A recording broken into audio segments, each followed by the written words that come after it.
Bonsoir, Monsieur Ramsey. Merci d'avoir accepté l'invitation du Choc politique pour cette entrevue. Est-ce que vous allez bien? Oui, très bien. Merci de venir me visiter. Bien, c'est un plaisir. Tout d'abord, quelles sont vos expériences passées et comment celles-ci pourraient-elles vous être utiles en tant que potentiel député de la Prairie à Tétaka? Alors, j'ai quelques cheveux blancs, donc j'ai un petit peu d'expérience. Alors, écoutez, dans mes premières années, premières années comme médecin, j'ai passé les 15 premières années à voyager. Je travaillais avec Médecins sans frontières. J'ai vu beaucoup de pays où les situations politiques étaient très difficiles, beaucoup d'arbitraire, beaucoup d'injustice, beaucoup de violence conjugale, de viol, d'armée. Et à chaque fois que je revenais au Canada par après, j'arrivais toujours à mettre ça derrière moi et à continuer parce que je trouvais qu'ici au Canada, on avait toutes les possibilités. On était une société démocratique, société civile très forte. Alors, j'étais comblé. Par la suite, j'ai validé ça comme coroner. J'ai travaillé longtemps comme coroner, une vingtaine d'années. Et le coroner, on travaille tout seul, hein, dans notre sol quasiment. Et tout à coup, on va faire des recommandations, modifications réglementaires, modifications législatives. Alors, c'est un bel exemple où on voit où, en s'impliquant dans la société, on peut arriver à faire un changement. Et plus récemment, je validais ça quand j'étais juge au tribunal administratif du Québec, qui est une très belle institution puisque c'est un des rares endroits où le citoyen qui s'estime lésé peut loger un recours contre le gouvernement. David contre Goliath.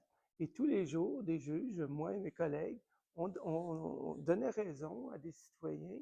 Alors, c'est encore une manifestation où on peut voir que la société est démocratique et elle est juste, puis qu'il y a de l'équité de présent.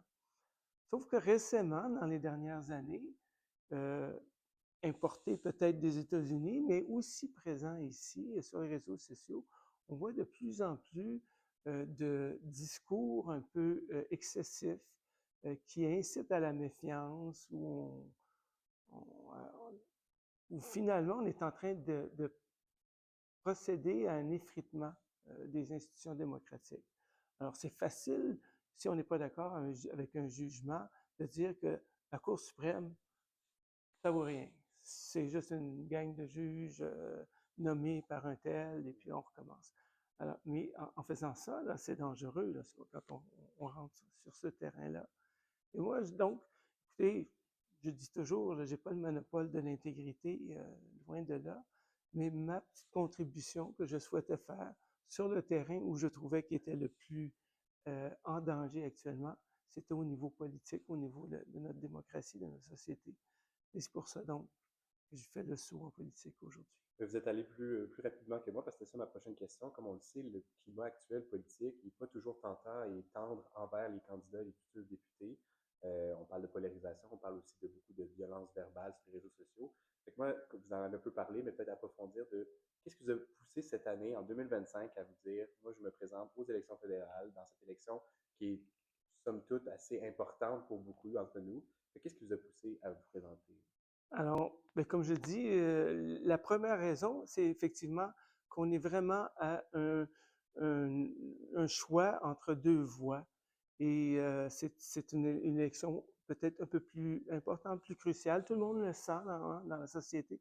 Et donc, c'était une motivation supplémentaire pour moi pour m'investir.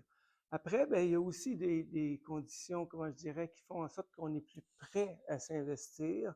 Euh, donc, j'ai pratiqué la médecine. À un moment donné, c'est un métier qui est particulièrement prenant, que j'adorais comme médecin de famille. Et donc, je n'étais pas nécessairement prêt d'abandonner ces patients comme ça là, pour faire un essai qui, on ne sait même pas si on va être élu ou pas. Alors, l'année dernière, j'ai cessé mon suivi de patients. Disons que les, tout s'alignait pour me permettre de faire ce choix-là. Euh, Ah, Également comme juge, évidemment, il fallait que je démissionne. Mais j'étais prêt. J'étais rendu à ce moment-là dans notre vie. Je pense que c'est vraiment un choix qui est personnel. À un moment, on est prêt à s'investir plus. Puis il y a d'autres moments où, que ce soit quand on a de jeunes enfants, où c'est plus difficile, je pense, Oui, de faire ce choix-là politique. évidemment, la politique, c'est pas toujours facile pour les députés qui se présentent, qui font souvent à Ottawa, mais je comprends que c'est un choix qui faisait longtemps qui était derrière dans votre esprit. Oui, oui, absolument. Peut-être 40 ans que j'avais déjà considéré ça. Et c'est juste maintenant que ça se concrétise. C'est comme ça que fonctionne la vie. Mais tous les gens qui s'en vont en politique, que ce soit en politique municipale, provinciale ou fédérale, on comprend que ce n'est pas un 9 to 5 job. Non, c'est évidemment c'est plus compliqué que ça. Évidemment, depuis le début de cette campagne, depuis le début de l'année, c'est la guerre commerciale avec les États-Unis qui a dominé l'actualité politique, qui a été l'enjeu principal de cette campagne. Moi, ma question pour vous, c'est vous, en tant que député, puis avec le Parti libéral, qu'est-ce que vous prévoyez comme mesures pour les banlieues de Montréal, peut-être 4-5-0? Qu'est-ce que des mesures pour faire face à cette guerre commerciale qui est au cœur des préoccupations des Canadiens et des Québécois? Alors, bien sûr, j'ai choisi Mark Carney et m'aligner avec Mark Carney parce que je pense que c'est quelqu'un qui peut tenir tête à Donald Trump. Mais c'est beaucoup plus que ça. Hein. C'est un moment où on redéfinit qu'est-ce que va être notre économie, où on choisit de diversifier, d'avoir une économie qui va être peut-être plus productive. Alors, il y a des choix importants qu'on va faire en 2025. Et spécifiquement pour Montréal et le Québec, mais il y a des secteurs qui sont également touchés, que ce soit le bois d'œuvre, que ce soit l'aluminium, que ce soit l'acier. Et il y a beaucoup d'emplois qui sont en jeu, non seulement des emplois au niveau de la production, mais aussi au niveau manufacturier. Et puis, qu'est-ce qu'on fait avec tous ces produits-là? Alors, il va falloir supporter. C'est un peu difficile à ce stade-ci de voir quels seront les effets de ces tarifs-là, mais on est prêt. Il faut être prêt. Il faut déjà songer à qu'est-ce qu'on va faire et non pas subir les contre-coups. Alors, déjà, M. Carney a signifié que tous les profits des contre-tarifs seraient réinvestis au niveau des secteurs économiques qui sont touchés. Il y aura différentes autres mesures, que ce soit au niveau de la formation des employés dans des emplois techniques, que ce soit au niveau de la crise du logement qui nous force à construire plus de logements. Alors, dans la tête de Mark Carney, la construction de logements, ça vient régler deux crises. D'abord, la crise du logement, mais aussi le ralentissement économique. Et c'est pour ça que tout est bien attaché dans la construction de logements. Ça part du bois d'œuvre, ça va aux entrepreneurs en construction, en passant par les constructeurs, les manufacturiers de maisons modulaires, en allant jusqu'aux consommateurs. Alors, tous les maillons de ce secteur d'activité-là auront des mesures qui vont favoriser de sorte qu'on puisse mettre rapidement en place la construction du plus important chantier de construction de maisons depuis la Deuxième Guerre mondiale. Oui, ça va être toutes des années importantes pour l'économie canadienne. Un autre enjeu qui a peut-être été moins au cœur des débats dans cette campagne, c'est l'environnement. C'est un enjeu qui tient à cœur les Canadiens, Canadiennes, Québécois, Québécoises. Moi, ce que je me demande, c'est que vous, en tant que député et avec le Parti libéral, qu'est-ce que vous proposez comme mesure pour faire face à la crise climatique ou pour améliorer l'environnement canadien? Alors, pour ce qui est de la crise climatique, là, on n'est plus en 10 ans, là, on est rendu au point où on voit les effets de cette crise-là. Alors, avant, on en parlait de façon peut-être abstraite, ou en tout cas, c'était plus difficile pour le citoyen de voir qu'est-ce qu'il en était. Maintenant, on voit les inondations, on voit les feux de forêt. Alors, on est rendu à un stade où les premières mesures, elles s'imposent d'elles-mêmes. Il s'agit de, de réparer les berges des rivières, il s'agit de préserver nos forêts. Alors, il y a déjà ce premier train de mesures-là. Et après ça, bien sûr, il y a toutes les mesures de carboneutralité, la protection de la biodiversité.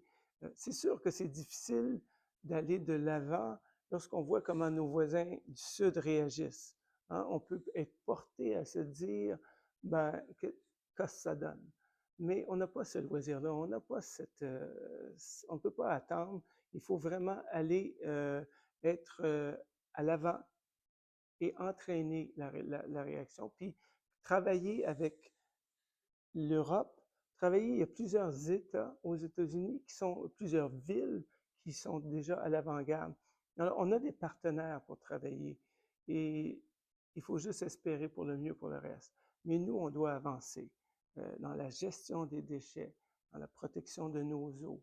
Il y a une multitude de mesures, il y a une multitude de connaissances. La science est là et il faut arrêter de toujours remettre en question les données scientifiques.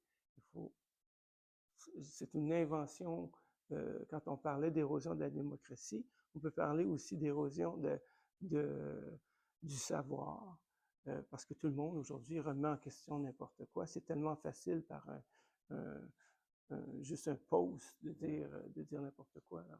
Oui, c'est évidemment avec le plus grand accès aux plateformes pour dire son opinion, bien nécessairement les mésinformations, la désinformation, comme vous dites, pour ces différents enjeux-là.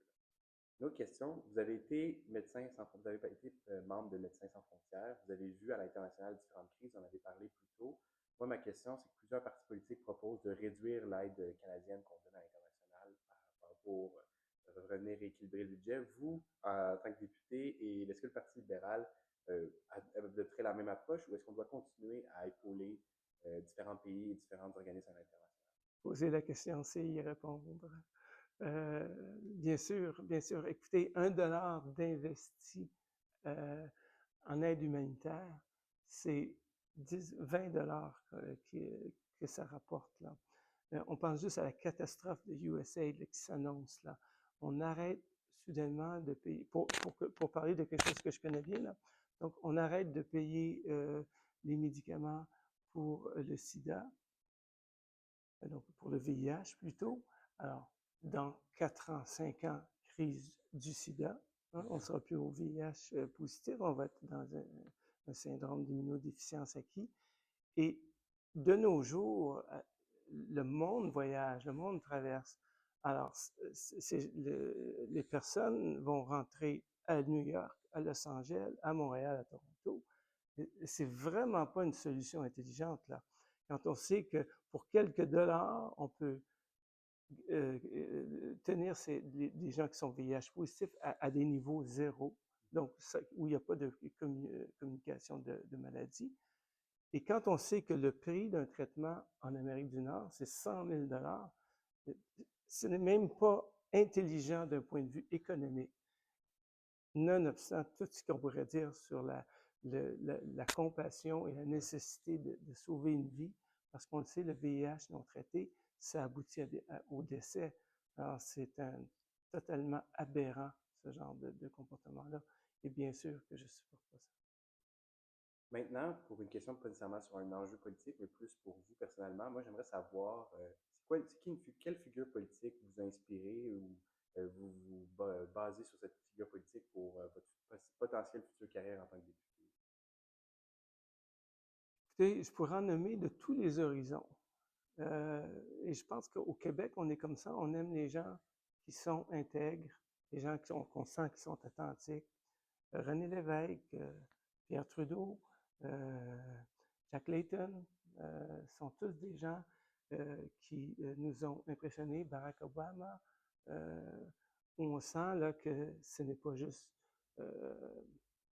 du faux, par opposition à d'autres politiciens que l'on voit actuellement, là, et où on sent que c'est de l'hypocrisie, que ce soit des politiciens qui sont contre l'avortement ou qui vont à l'église tous les dimanches, mais qui n'ont aucune charité dans leur politique. On peut penser à plein de monde aux États-Unis actuellement. Là. Et c'est une des raisons pour lesquelles je pense que le système américain est tellement malade. Alors, retrouver l'intégrité, retrouver l'authenticité en politique, c'est une obligation. On doit ça à notre pays, je pense. Je pense que ce sont deux valeurs essentielles dans une démocratie saine. Je pense que vous avez bien mis le doigt sur un besoin qu'on a en ce moment au Canada. Et l'authenticité, l'intégrité permet d'avoir ses opinions, là. On peut être à droite, on peut être à gauche. Si on est intègre et authentique, on va le ressentir comme tel. Et à partir de là, le dialogue est possible. Ma dernière question, dans le fond, au Choc politique, nous sommes un organisme qui essaie d'encourager les jeunes à s'impliquer dans la politique, à encourager les jeunes à participer activement, que ce soit dans des partis ou non. Moi, j'aimerais savoir, ce serait quoi le message que vous avez pour les jeunes à l'aube de cette élection qui, pour moi, selon moi, c'est l'élection la plus importante qu'on a vécue à ce jour. Ce serait quoi le message que vous avez pour les jeunes à 4-5 jours du scrutin? Allez voter. Écoutez, il y a un pessimisme qui est qui existe actuellement, qui est à un niveau du jamais vu. Il faut vraiment, à un moment donné, il faut vraiment se boucher les oreilles et ne pas accepter ça parce que tout le monde, on l'entend tout le temps, ben ça sert à rien, ça revient toujours au même. Sauf que peut-être que ça ne touche pas actuellement, mais ça va nous toucher dans 10 ans, dans 15 ans, dans 20 ans. On pense juste à des enjeux au niveau démocratique, au niveau climatique, au niveau économique. Quel genre d'économie on veut en 2040, là. Et en politique, s'il y a juste une partie de la population qui crie, les politiciens, on écoute, forcément, on va écouter plus ceux qui crient. Si les jeunes sont silencieux, ben vous ne vous ferez pas entendre. C'est la nature humaine, là. Donc, il faut prendre sa place, il faut militer, et puis il faut être juste peut-être un peu patient, peut-être comprendre que les choses ne changeront pas en un jour. Je comprends, j'étais jeune déjà, je comprends qu'on est toujours impatient, mais la politique, c'est l'art du possible. Ce n'est pas nécessairement hypocrite ou faux fuyant, mais il faut comprendre qu'on avance tranquillement et on ne fait pas des révolutions à tous les jours en politique. Mais si on donne une direction, un sens, et qu'on est authentique dans ce qu'on cherche, on veut améliorer, on souhaite instaurer une politique précise, bien, on avance tranquillement. Puis, dans 10 ans, dans 15 ans, on va voir les résultats de ça. Merci beaucoup, M. Ramsey, de nous avoir accordé cette entrevue. Je vous souhaite une excellente fin de campagne. Il n'en reste pas gros. Puis